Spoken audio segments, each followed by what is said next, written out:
In this week's parashat Hukat, we have the story of Moshe Rabbeinu standing with his brother Aharon in the Mateh when he hits the rock, instead of the way Rashi says, speak to the rock, and ultimately this is going to be the decree that Moshe and Aharon are not going to be able to enter the land of Israel. They too are going to die in the desert. So I heard a cool idea last week, in Rabbi Khan's Departure from last week, that actually relates to our parasha about this Mateh in particular, and maybe a bigger story taking place connecting last week to this week's parasha. Okay, so what happens? So in this week's parasha, the Jewish people start complaining, what are we going to do? We need water. What's going to be? And HaKadosh Baruch Hu tells Moshe, he says to Moshe, Kach et hamateh, take the staff, v'aker et ha'edah, gather together all the people, speak to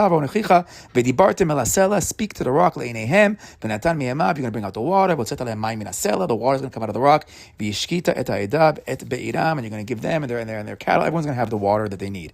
And Moshe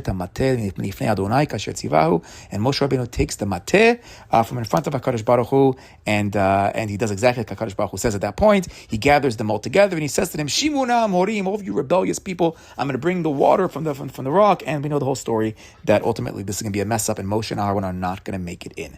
Now says Rabbi Khan, which mateh are we talking about over here? Which staff did Moshe take that's being referred to in our parasha? So truthfully, there is a machloket amongst the commentators. Is this Aharon's staff? Is it Moshe's staff? Like, which staff are we talking about? Now, so Rabbi Khan says, let's just follow the flow of the story and let's just go back to the last staff that we saw. What was the last staff that we saw? Last week's parasha, we had the story of Aharon's staff. Now, it says by us that Moshe took Vayikach Moshe et hamateh milifnei Hashem. He took the mateh that was close to God. Now, what do we learn about the staff in last week's parasha? Here's going to be a case that it's Aharon's staff and not Moshe's staff. So after the Jewish people had questioned, should Aharon be the Kohen Gadol? Maybe it should be Korach, maybe it should be other people. They were questioning, maybe we shouldn't have a Kohen at all.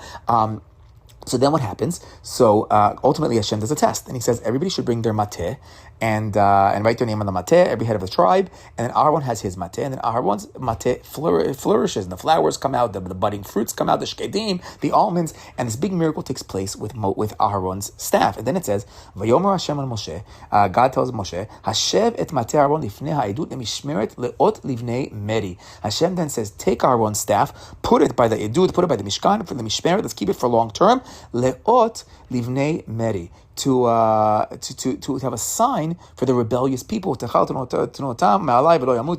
therefore their complaints will stop, they're not going to die. But it seems to be, it's supposed to be an ot for the rebellious people. What does Moshe call our people in our parsha? The rebellious, hamorim. So we have parsha after parsha, that what takes place, we have ourselves, this is the mateh you're going to bring out to prove to the rebellious people to not question God. So now in our parsha, they're questioning God when it comes to the water. So we'll take out this same mateh, the mateh of Aharon, that proved to everybody that HaKadosh Baruch Hu knew that Moshe and Aharon are the right leaders and they're the ones to follow, and that's going to quash the rebellions. Now, says Rabbi Khan, though, interestingly, big chidush, out of the box thinking over here, he says, but wait a second.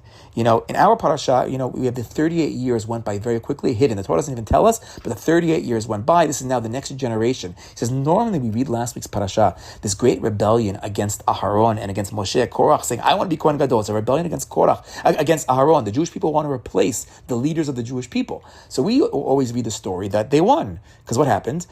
A hidden 38 years go by in our parasha, and Aharon and Moshe remain on top. And now, at the end of their life, now they're going to mess up, and now they're going to get replaced because it's the next generation, and they lived 120 years, 123 years, the normal lifespan of man, and now it's time to move on. And that is the simple reading of the Torah. That's actually the simple reading based on the 38 years going by.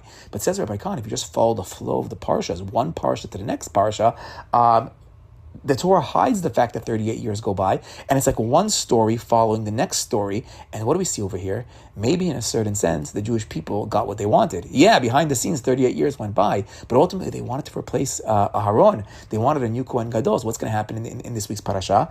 Aharon is going to die, and his son Elazar is going to get the new clothing. He's going to step it up as a new Kohen Gadol, and he is going to be replaced. Now, ultimately, the family of Aharon wins out. It's not Korach's family, although we do know that Bnei Korach are very holy. Bnei Korach, we're going to find in the Tehillim, there is a certain level that the children are holy in the Korach family as well. Shmuel ultimately is going to come out. He's going to be the one to anoint the kings, but we do see that Aharon's family does win, at least in the Kohen Gadol line right now, but Aharon himself is going to die. And then why does he die?